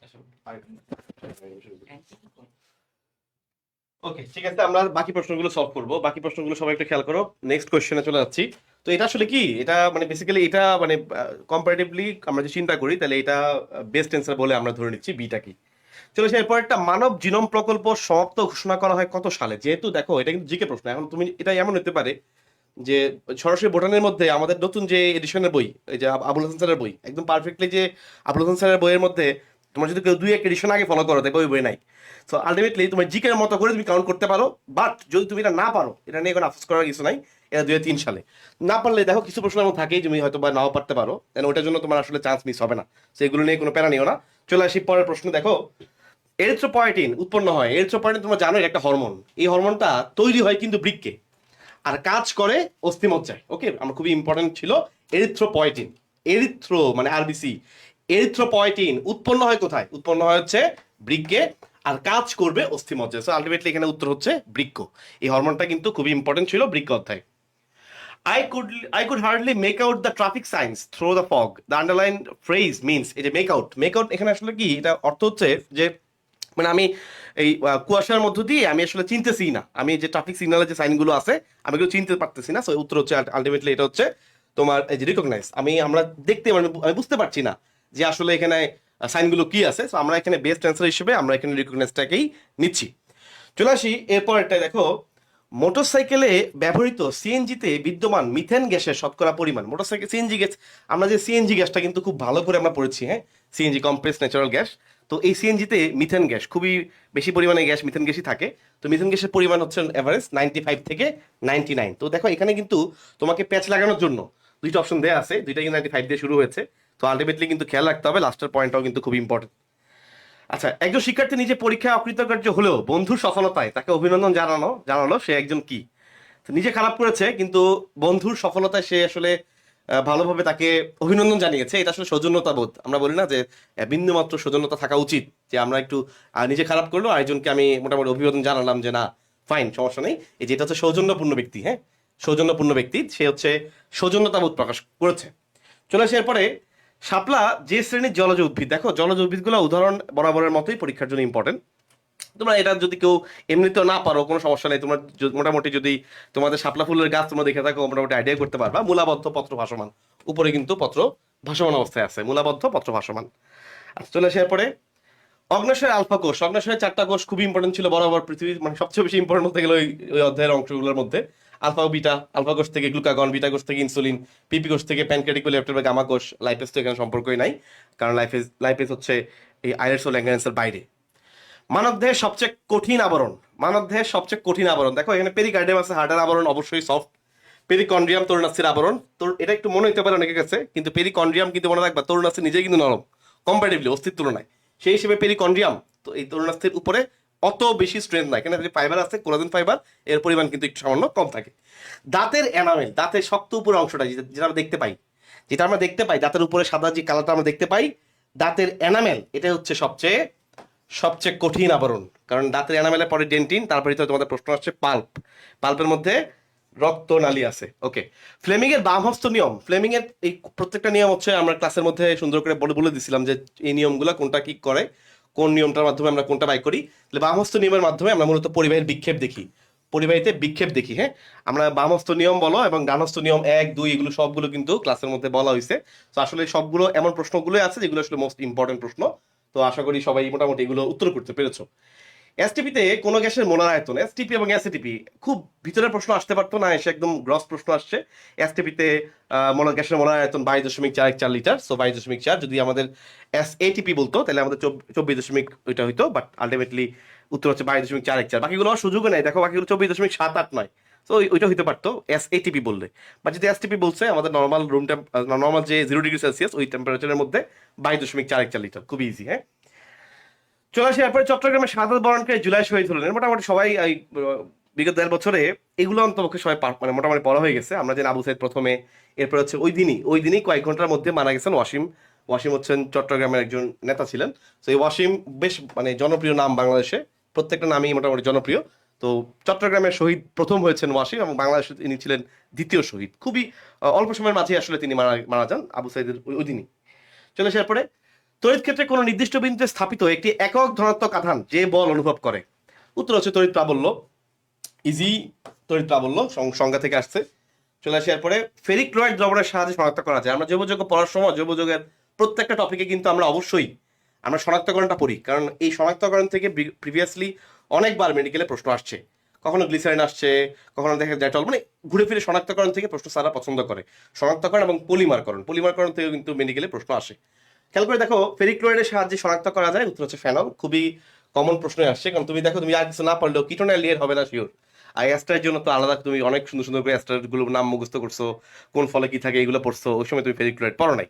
সো আলটিমেটলি উত্তর হচ্ছে এখানে ফেরিক ক্লোরাইড দ্রবণের সাহায্যে শনাক্ত করা যায় ফেনল। তো এবারও কিন্তু শনাক্তকরণ থেকে প্রশ্ন আসছে। তো তোমরা যে 26 ব্যাচে যারা লাইভে দেখতেছো তোমাদের জন্য আগে বলে দিই, তোমাদের ইনশাআল্লাহ তোমাদের সময় দেখবা ঘুরে ফিরে শনাক্তকরণ থেকে আবার প্রশ্ন চলে আসছে। এই জন্য শনাক্তকরণ টপিকটা যোগাযোগের খুবই ইম্পর্টেন্ট, প্রত্যেকটা টপিকে শনাক্তকরণ মাস্ট পড়া লাগে। সেমি কন্ডাক্টর রূপে আমরা সেমি কন্ডাক্টর পড়েছি, তোমাদের আশা করি মনে আছে, জার্মানিয়াম, সিলিকন, জেসি দিয়ে আমরা মনে রাখতাম। তাহলে সেমি কন্ডাক্টর হিসেবে ব্যবহৃত হয় এখানে জার্মানিয়াম, তুমি দেখতে পাচ্ছ, সিলিকন এখানে অপশনে নাই, জেসি দিয়ে আমরা মনে রাখি, জিইএসআই জেসি। তাহলে সেমি কন্ডাক্টর রূপে ব্যবহৃত অপদার্থ কোনটা? জার্মানিয়াম। ওকে, চলে আসে এরপরে দেহাভ্যন্তরের তুলনায় স্ক্রোটামের তাপমাত্রা আমি তোমাকে ধারাবাহিক অধ্যায়ে পড়াইছি যে স্ক্রোটাম বাইরে থাকে, টেম্পারেচার একটু কম থাকে, ইউজুয়ালি 2 ডিগ্রি সেলসিয়াস কম থাকে, এবং ওই টেম্পারেচারই মূলত স্পার্ম প্রোডাকশন হয়, স্পার্মোটোজেনেসিস হয়। ওকে, চলে আসে এরপরে the supervisor took him to task, একদম ফিক্সড, মানে এগুলো আসলে একদম অ্যাপ্রোপ্রিয়েট প্রিপোজিশন মুখস্থ বিষয় আর কি। টুক হিম টু টাস্ক, এটা আমি নিজে ক্লাসে পড়াইছি, আমার মনে আছে স্লাইডের মধ্যে দেওয়া আছে। Took him to task for his negligence, তাকে তার নেগলিজেন্সের জন্য বলে না যে শায়েস্তা করা, ওই টাইপের বিষয়, হ্যাঁ, পড়াইছি ক্লাসের মধ্যে। All his dreams were shattered mostly after তো এটা শ্যাটার্ড বাই, আচ্ছা এটা আমি একটু শিওর নিচ্ছি, শ্যাটার্ড বাই দ্য ইভেন্ট, আমরা বেস্ট অ্যান্সার হিসেবে বাইটাই নিচ্ছি, বাই উত্তর, শ্যাটার্ড বাই দ্য ইভেন্ট। এটা গ্রসলি আসছে, এটা আসলে এমন না যে সরাসরি অ্যাপ্রোপ্রিয়েট প্রিপোজিশন থেকেও এটা আসে নাই, এটা গ্রস একটা প্রিপোজিশন আসছে। সো আমরা একটু কুইক যাচ্ছি, কারণ সলভটা যত ফাস্ট হবে তত ভালো। শুষ্ককারক এবং নিরোধক পদার্থ উভয় হিসেবে ক্রিয়া সম্পাদন করে, খুবই কমন প্রশ্ন। P2O5 আমাদের একটা কমন অক্সাইড ছিল, এবং এটার বেলা আমরা অম্লীয় না ক্ষারীয় ওগুলো পড়তাম, মনে আছে? ফসফরাসে অনেকগুলো অক্সাইড আছে, তার মধ্যে কোনটা অম্লীয় কোনটা নিরপেক্ষ, ওই ফর্মেটে আমরা যেতাম। আচ্ছা, তাহলে কি পরে কত নম্বরে? বায়ু গহ্বর পূর্ণ অস্থি সম্পন্ন প্রাণী সমূহের অন্তর্গত হচ্ছে। বায়ু গহ্বর আছে, বায়ু গহ্বর থাকার কারণে এরা উঠতে পারে, তাই না? হাড্ডির ওজন কম। পাখি খুবই সিম্পল। তো পাখির থেকেও আমরা অনেকগুলো পড়ছিলাম, অনেক তথ্য পড়ছিলাম, তার মধ্যে সহজ প্রশ্নই আসছে। বায়ু গহ্বর আছে এমন অস্থি সম্পন্ন প্রাণী হচ্ছে পাখি, এবং এটা থাকার কারণে তার ওয়েট কমে যায়, বোনসের ওয়েট কমে যায়, সে তখন উঠতে পারে। ওকে, খুব ইজিলি উঠতে পারে। উদ্ভিদের অতি প্রয়োজনীয় মাইক্রো পুষ্টি উপাদানের অন্যতম হচ্ছে জিঙ্ক। এটা মাইক্রো উপাদান, এটা আমার মনে হয় না কেউ বাকি আছে যে এটা না পড়ে উদ্ভিদ সাহিত্য তো তোমরা শেষ করছো। সো একদমই গ্রস কোয়েশ্চেন, হ্যাঁ, তাহলে এরপরে তো না। যে রাসায়নিক দ্বারা খাদ্যদ্রব্যে ফরমালিনের উপস্থিতি নির্ণয় করা হয়, ফরমালিন আমরা নির্ণয় করি 2,4-DNPH, 2,4-ডাইনাইট্রোফিনাল হাইড্রাজিন। আমাদের এই যে ফরমালিনের উপস্থিতি, ফরমালিন যৌগযৌগের টপিকের মধ্যেও কিন্তু এটা আছে, বাট এটা আসলে একদম লাস্ট অধ্যায়, যে অধ্যায় 5 কর্মমুখী রসায়ন, ওখানে কিন্তু এটা সরাসরি কবির স্যারের বইয়ের প্রশ্ন, একদম সরাসরি ওখানে দেওয়া আছে। 2,4-DNPH। যাক, আমরা ইনশাআল্লাহ সলভটা যাচ্ছি, অ্যানালাইসিস গুলো আমরা ইনশাআল্লাহ পরবর্তীতে আস্তে আস্তে তোমাদের গ্রুপে পোস্ট করবো 26 ব্যাচের জন্য, বাট 25 ব্যাচের আসলে সলিউশনটাই মুখ্য। এরপরে তানিম না, ঠিক আছে, আমাদের ছোট ভাই তানিম ইনশাআল্লাহ তোমাদেরকে সলভ করবে। তানিম নিজেও ঢাকা মেডিকেলের আছে। আমরা যাচ্ছি আজকে আসলে আমাদের সবাই ঢাকা মেডিকেলের এই প্যানেলটাই তোমাদের সাথে আসলে আজকে ইন্ট্রোডিউস হোক, এবং সবাই তোমাদের ক্লাস নিচ্ছে অলরেডি। ওকে,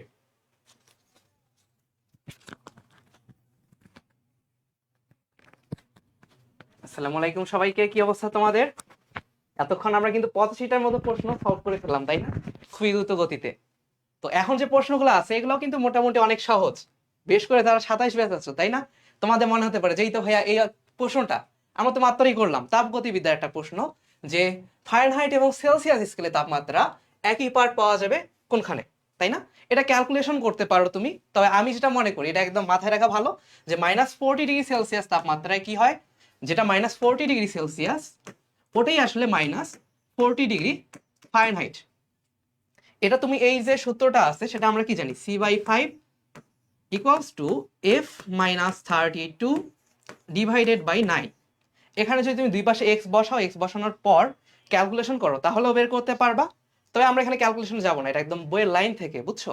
তাহলে তুমি এটাই পড়বা যে -40°C তাপমাত্রা যেটা, সেটাই আসলে -40°F, অর্থাৎ এরা দুইটা সেম হবে।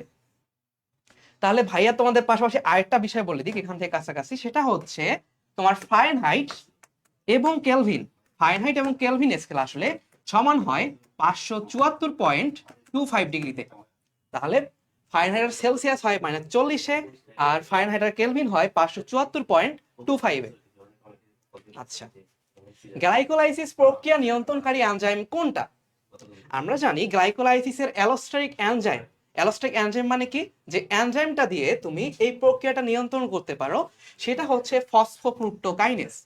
এই ফসফোফ্রুক্টোকাইনেজ কি গ্লাইকোলাইসিসের অ্যালোস্টিক এনজাইম। অর্থাৎ এটা কি করতে পারে, যদি আমি এটা রেটকে বাড়ায় দেই গ্লাইকোলাইসিস প্রক্রিয়া রেট বাড়বে, যদি এটাকে সরায় নেই গ্লাইকোলাইসিস প্রক্রিয়াটা বন্ধ হয়ে যাবে। আচ্ছা, উদ্ভিদে নিষিক্ত হওয়া ব্যতীত ডিম্বাণু থেকে ভ্রূণ সৃষ্টির পদ্ধতি, তাহলে আমার কি হবে না, কোনো নিষেক হবে না, তাও কি হবে ভ্রূণ থেকে মানে ডিম্বাণু থেকে তোমার ভ্রূণ সৃষ্টি হবে। এটা আমরা সবাই জানি, সেটা হচ্ছে পার্থেনোজেনেসিস, তাই না? আরেকটা আছে ভাইয়া সিমিলার নেম পার্থেনোকার্পি, যেটা হৃদয় ভাইয়া বলে গেছেন। পার্থেনোকার্পি কি, সেটা হচ্ছে হরমোন প্রয়োগে যদি তুমি বীজহীন ফল উৎপাদন করো, মানে একটা ফল খাইলে সেটার মধ্যে বীজই নাই, সেটা হচ্ছে পার্থেনোকার্পি।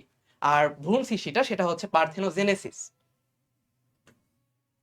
আচ্ছা, we mobilise funds for his treatment. আচ্ছা, এখানে মোবিলাইজ মানে কি, মোবিলাইজ মানে হচ্ছে তোলা, আমরা কারো কাছ থেকে নিয়ে ফান্ডটা তুললাম, তাহলে এখানে মোবিলাইজ মানে হচ্ছে কালেক্টেড, কালেক্ট করা।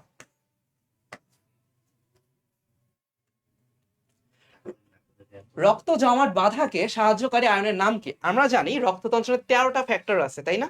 তার মধ্যে প্রথম 4টা কি, ফুল পরে টুপ করে, ফুল পরে টুপ করে। তো এই যে টুপ করে পরে, এখানে করেতে কি হয়, ক্যালসিয়াম হয়। তাহলে রক্ততঞ্চনের সাহায্যকারী আয়নের নাম হচ্ছে ক্যালসিয়াম। রক্তচাপ মাপার যন্ত্রের নাম কি? এটা তো সবাই জানো, রক্তচাপ মাপার জন্য আমরা কোন যন্ত্র ইউজ করি, স্পিগমো ম্যানোমিটার, তাই না? স্পিগমো ম্যানোমিটার, এটা দিয়ে আমরা রক্তচাপ মাপি। আবার মেডিকেলে কিন্তু আরেকটা প্রশ্ন আসছিল, সেটা হচ্ছে রক্তে অক্সিজেনের ঘনত্ব কোন যন্ত্র দিয়ে মাপা হয়, সেটা কিন্তু ছিল কি পালস অক্সিমিটার, মানে তুমি একই সাথে পালসও মাপবা অক্সিজেনের ঘনত্ব মাপবা। তো এই রক্তের সাথে সম্পর্কিত কিন্তু বারবার প্রশ্নটা আসতেছে। তাহলে আমরা স্পিগমো ম্যানোমিটার নামটাও যেমন মাথায় রাখবো, ঠিক একই রকম খেয়াল রাখবো পালস এবং অক্সিজেন একই সাথে মাপা যায় পালস অক্সিমিটার দিয়ে। আচ্ছা, the phrase that expresses humility is. আচ্ছা, এখানে আমি সম্মান কোথায় প্রদর্শন করি? তুমি দেখো faithfully years, sincerely years, years appreciation, এটা আসলে কি বোঝায়? ফেইথফুলি মানে কি, তুমি একজনের প্রতি অনুগত। সিনসিয়ারলি আমরা তো এটা ইউজ করি, ধরো তুমি একটা বন্ধুকে চিঠি পাঠাচ্ছ তখন। আর ইয়ার্স অ্যাপ্রিসিয়েশন তুমি যখন আরেকজনকে কি করতেছো, একটু প্রশংসা করতেছো। বাট আমরা কখন একদম সম্মান প্রদর্শন করব?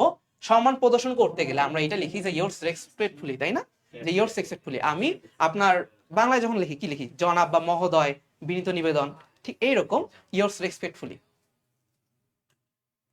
আচ্ছা, বায়ুমণ্ডলে যে স্তরে প্রাকৃতিক দুর্যোগ সমূহ উৎপত্তি হয়, তাহলে বায়ুমণ্ডলের কোন স্থানে প্রাকৃতিক দুর্যোগ সমূহ উৎপত্তি হয়, সেটা কি ট্রোপোস্ফিয়ার স্তরে, তাই না? আমরা জানি ট্রোপোস্ফিয়ার হলো এমন একটা স্তর যেখানে সব ধরনের ঝড় বৃষ্টি যা আছে সবকিছুই কোথায় হবে, ট্রোপোস্ফিয়ারে হবে। এটাকে এই জন্য ক্ষুব্ধ স্তরও বলা হয় বায়ুমণ্ডলে। আচ্ছা, একবীজপত্রীর মূলের গঠনে অনুপস্থিত কি? বাংলা যারা পড়ছো তারা তো জানো একবীজপত্রীর মূলের গঠনে অনুপস্থিত হচ্ছে অধোত্বক, কিন্তু তোমার কিন্তু ইংরেজিটাও জানা লাগবে। অধোত্বকের ইংরেজি কি ভাইয়া? হাইপোডার্মিস। হাইপো মানে হচ্ছে নিচে, তাহলে ত্বক বা এপিডার্মিসের নিচে যেটা, সেইটা হচ্ছে হাইপোডার্মিস। আর একবীজপত্রীর মূলে গঠনে কি থাকে, এই হাইপোডার্মিসটা অনুপস্থিত থাকে। আচ্ছা, সম্পত্তি নিয়ে বিরোধে লিপ্ত আরমান ও সালমান দুই ভাই, ভালো বন্ধু হিসেবে তোমার কি করা উচিত? প্রথমে আমি আমার স্কুল লাইফের কথা বলে নিই। ধরো এই যখন দুইটা বন্ধুর মধ্যে মারামারি লাগতো, আমার একটা বন্ধু ছিল, ওই বন্ধু যে বলতো হাত থাকতে মুখ কিসে, মানে সরাসরি মুখ দিয়ে ঝগড়া না করে হাতাহাতি করতে বলতো আর কি। তো তুমি কি এখানে পরীক্ষা হলে এটা দাগাবা? তাহলে তোমার কি এমন মানবিক মূল্যবোধ হইলো? তো এই জন্য আমরা কি করব, বিরোধ নিষ্পত্তিতে মধ্যস্থতা করব, তাই না? আচ্ছা, তাহলে তোমাকে কি হতে হবে, দুইজনের মধ্যে মধ্যস্থতা বা মিটমাট করাই দিতে হবে। ক্রিকেটার মুশফিকুর রহিম তার 100তম টেস্ট ম্যাচে একটা সেঞ্চুরি করেন, তার এই সাফল্যের পিছনে রয়েছে তার, আচ্ছা মুশফিকের সাফল্যের পিছনে মুশফিকের কি অবদান আছে? তার থেকে বড় কথা, এই 4টা অপশনের বাইরে আরেকটা অপশন রাখা যায়, সেটা হচ্ছে দল ছিল জিম্বাবুয়ে, তাই না? দল যদি আয়ারল্যান্ড, হ্যাঁ, দল যদি আয়ারল্যান্ড না হইতো তাহলে টেস্ট এটা সেঞ্চুরি হইতো কিনা আমাদের যথেষ্ট সন্দেহ আছে। তো দলটা আয়ারল্যান্ড, এটাও আমার মনে হয় যে অপশন রাখা উচিত ছিল। আচ্ছা, তবে আমরা দেখি ক্রিকেট বিষয়ে জ্ঞান থাকলেই হবে না, প্রয়োগ করতে হবে। দলীয় সহযোগিতা, এখানে দলের সহযোগিতা ছাড়াই করতে পারছে। বাংলাদেশ দলে কখনোই সবাই সবাইকে সহযোগিতা করে না।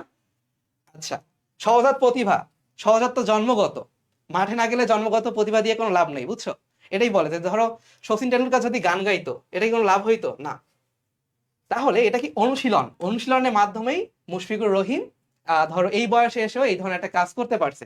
কি করছে, তিনি একটা সেঞ্চুরি করছে শততম টেস্ট ম্যাচে। আচ্ছা, রাসায়নিক বিক্রিয়ায় পরমাণুতে যে পরিবর্তন ঘটে, রাসায়নিক বিক্রিয়ার পর মানে পরিবর্তন, এটা কি নিউট্রনের মধ্যে ঘটে, প্রোটনের মধ্যে ঘটে, নিউক্লিয়াসের মধ্যে ঘটে? না, এটা ঘটে হচ্ছে কেবলমাত্র কি হয়, ইলেকট্রনের আদান প্রদান হয়।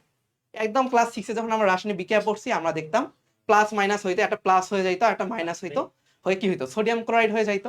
ঠিক এইরকম ইলেকট্রনের সংখ্যার পরিবর্তন হয়ে রাসায়নিক বিক্রিয়াটা ঘটে। The verb of the word habit, হ্যাবিটকে যখন ভার্বে পরিণত করব এটা কি হবে, হ্যাবিচুয়েট। হ্যাবিচুয়েট হলো একটা ভার্ব, আর হ্যাবিচুয়াল, হ্যাবিচুয়াবল এগুলা কি, এগুলা দেখো তোমার অ্যাডজেক্টিভ নাউন এগুলোর মধ্যে পড়ে, তাই না? তাহলে আমাদের হ্যাবিচুয়েটটাই হচ্ছে এখানে ভার্ব ফর্ম। আচ্ছা, বাংলাদেশে সুপার সাইক্লোন বাতাসের ঘন্টায় গতিবেগ কত? তো এটা আসলে বই থেকে আমরা রিলেট করতে পারি এভাবে, হাজারি স্যারের বইতে বলা আছে 1991 সালে যে সাইক্লোনটা আঘাত হানছিল সেটা বেগ ছিল 225। তাহলে এই যে 225 কিলোমিটার, এটা কার থেকে বেশি বলতো, 220 থেকে বেশি। তাহলে সুপার সাইক্লোনের বেগটা কি হবে, 220 কিলোমিটারের অধিক। স্থির কাঠামোর তুলনায় গতিশীল কাঠামোর ঘড়ি ধীরে চলা ঘটনাকে কি বলে? এটা কি হচ্ছে, ঘড়িটা ধীরে ধীরে চলে, তাহলে সময়টা কি হয়, দীর্ঘায়িত হয়। তো আমরা জানি সেটাকে বলা হয় কাল দীর্ঘায়ন। ওকে, তাহলে আমাদের প্রশ্ন, আচ্ছা, পাতার গ্রাউন্ড টিস্যুর নাম, পাতার গ্রাউন্ড টিস্যুর নাম হচ্ছে মেসোফিল। তাহলে ভাই গ্রাউন্ড টিস্যু জিনিসটা আসলে কি? গ্রাউন্ড টিস্যু হচ্ছে যেটা উদ্ভিদের মেইন অংশটা তৈরি করে, মানে একদম বাইরে কি থাকে, এপিডার্মিস, এপিডার্মিসের ভিতরে থাকে গ্রাউন্ড টিস্যু। এই গ্রাউন্ড টিস্যুর নাম হচ্ছে মেসোফিল। আচ্ছা, তাহলে আমাদের 100টা প্রশ্ন মোটামুটি শেষ। তো সো আমরা তো আলহামদুলিল্লাহ সলভ করে ফেললাম, হ্যাঁ সলভ করে ফেলেছি, তোমরা আসলে উত্তর পেয়ে গিয়েছো, তোমরা উত্তর পেয়ে গিয়েছো এবং তোমাদের এখন ভালো খারাপ যাই হোক পরীক্ষা অলরেডি দিয়ে ফেলেছো। তো এখন আসলে ওই টেনশন করা যাবে না যে কি হবে না হবে, কাটমার্ক কত হবে, এটা আমরা সবার কাছ থেকে একটা করে শুনবো যে সবাই কি মনে করে। কারণ সবাই তো এখানে ঢাকা মেডিকেলের, এখানে এমন একজনও নাই যে ঢাকা মেডিকেলের বাইরে, সবাই ঢাকা মেডিকেলের। তো আমরা শুনবো যে এখানে প্রত্যেকে কে কোনটা কাটমার্ক গেস করতেছে এই প্রশ্নে। তানিম, এই প্রশ্নে কাটমার্ক কত হতে পারে? প্রশ্ন সহজ মনে হলেও কিন্তু পরীক্ষা হলে দেখা যায় যে সিস্টেমটা চেঞ্জ হয়ে যায়। তো আমার মনে হয় কাটমার্ক 72-এর কাছাকাছি থাকতে পারে। এরপরে আশরাফুল, কাটমার্ক কত হতে পারে? কেন জানি এই প্রশ্নটা মনে হয়েছে আমাদের এইচএসসি 21 ব্যাচের যে প্রশ্ন ছিল ওইটা রিপিট, মানে অনেকটা সহজ আর কি। হ্যাঁ, আমাদের সময় কাটমার্ক ছিল 73.50। হ্যাঁ, তো আমি আশা করতেছি এই 73 বা 74-এর আশেপাশে থাকতে পারে কাটমার্কটা। ওকে, এরপর রায়ান। আচ্ছা, আমরা এটা বলে থাকি যে তোমাদের সলভ করার পরেও তোমরা যে মার্ক পাচ্ছ তার থেকে 5 মাইনাস করে নিবা, যাতে তোমরা একটু সেফ সাইডে থাকতে পারো। কারণ যেহেতু তোমাদের এইটাই প্রথম এক্সাম, তো আশা করি যে একটা দিয়ে তোমরা খুব আশা নিয়ে থাকবে না। তারপরেও বলবো যে বিগত বছরে এরকমই প্রশ্ন ছিল, তবে এবার কনফিউশন সহ প্রশ্ন কিন্তু কম। তো আশা করা যায় কাটমার্কস যদি খুব বেশি হাইও হয় তাও 75 বা 74-এর উপরে যাচ্ছে না। তো 72 থেকে 73, 74 এরকম মধ্যেই থাকবে ইনশাল্লাহ। মোটামুটি এটা আমাদের আচ্ছা। আমরা একটা গেস করে বলে দিই একটা কি হয়েছে। আমার অ্যাপ্রক্সিমেট নাম্বার হচ্ছে যে 74 যে প্রশ্নটা দেখলাম, প্লাস মানবিকেরও যে ব্যাপারগুলো দেখলাম, আমার কাছে বায়োলজি, মানবিক এই জায়গাগুলো অ্যানালাইসিস করে 74 কাটমার্ক হতে পারে। হ্যাঁ, প্লাস মাইনাস 1 হতেও পারে, ইউ নেভার নো। বাট যদি বলে সেফেস্ট, সেফেস্ট বা আমি হচ্ছে মানে আমার একটা আশা আছে, আমার কারা কারা আশা রাখতে পারো যে ভালো আমার হবে চান্স, 70+। এখন এটা আসলে বাকিটা উপরওয়ালা যেটা রাখছেন সেটা হবে।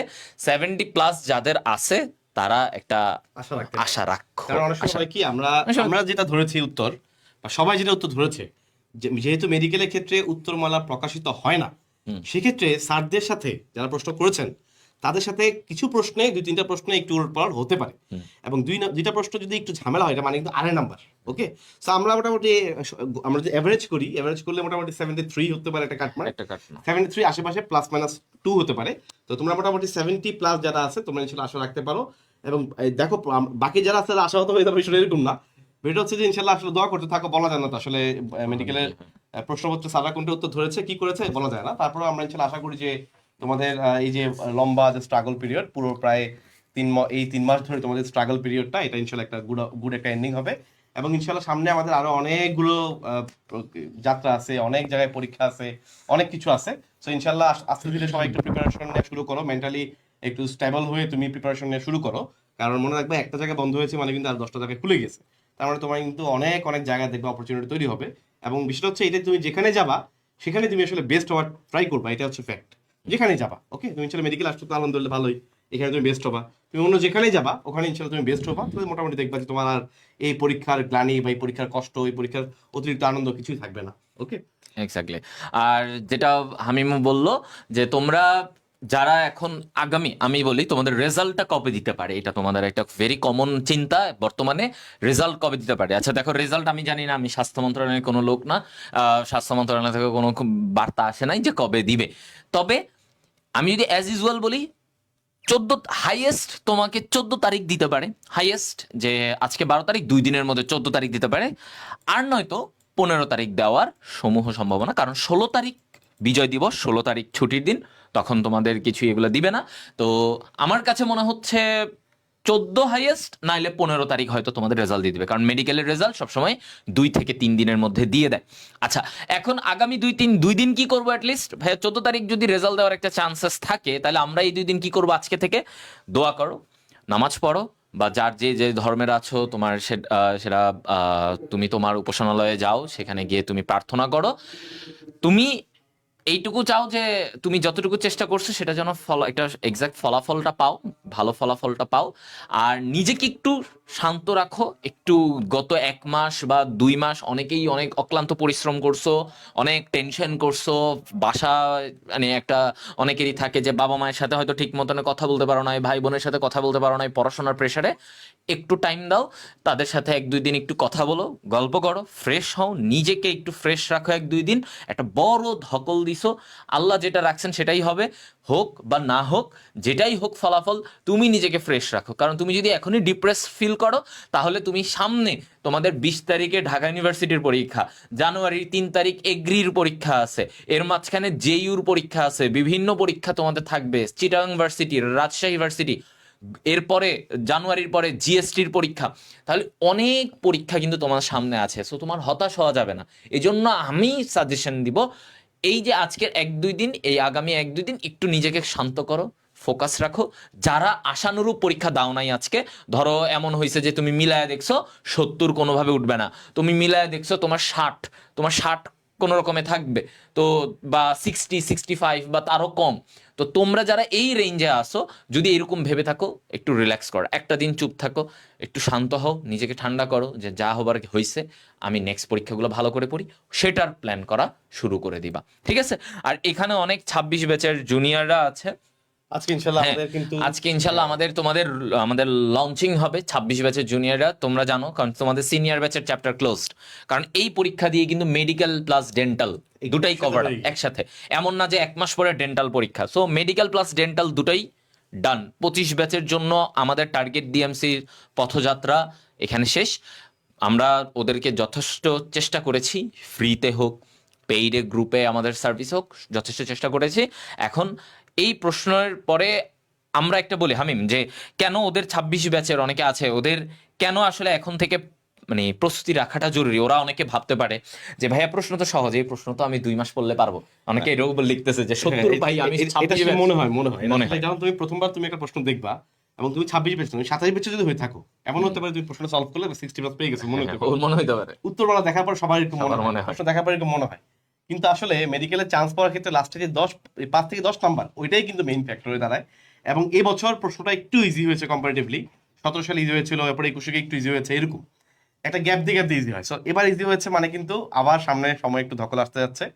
আর এখন যে জেনারেশন এসেছে, নতুন করে যে সিস্টেমের মধ্যে তোমরা অলরেডি এসেছো, তোমাদের ম্যাক্সিমাম স্টুডেন্ট কিন্তু এই প্রি মেডিকেলের জার্নির মাধ্যমে তাদের মেডিকেলটা মোটামুটি এইচএসসি এর আগে একই সাথে মার্চ করে পড়ে কমপ্লিট করে রেখে দেয়, যেন ইনশাল্লাহ পরবর্তীতে অল্প সময় 3 মাস তুমি গ্যাপ পাবা, ওই গ্যাপের মধ্যে যেন তুমি ইজিলি খুব ভালোভাবে তোমার পড়াগুলো রিভাইজ করে তুমি মেডিকেলের জন্য যেই ধরনের প্রশ্নই আসুক, তুমি কিন্তু ফুললি প্রিপেয়ার্ড থেকে এক্সামে পার্টিসিপেট করতে পারবে।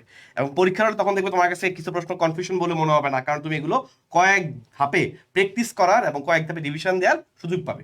এবং এখানে অনেক প্রশ্ন থাকে এরকম মনে হয় সহজ, কিন্তু রিভিশন না দেওয়ার কারণে অনেক প্রশ্নই কিন্তু কঠিন বলে মনে হয়।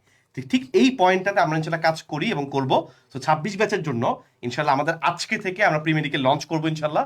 সন্ধ্যার পরে তোমাদেরকে জানিয়ে দেওয়া হবে গ্রুপে পোস্ট করে, পাওয়ার প্লে গ্রুপে ইনশাল্লাহ আমরা পোস্ট করব, জানিয়ে দেওয়া হবে প্রি মেডিকেল এবং মেডিকেলের একটা কমপ্লিট কোর্স আমাদের ইনশাল্লাহ লঞ্চ হবে, টার্গেট ডিএমসি মোস্টলি 6.0। এই কোর্সটা ইনশাল্লাহ লঞ্চ হয়ে যাচ্ছে। আমাদের টিচার প্যানেল আমরা সবাই ঢাকা মেডিকেল কলেজের।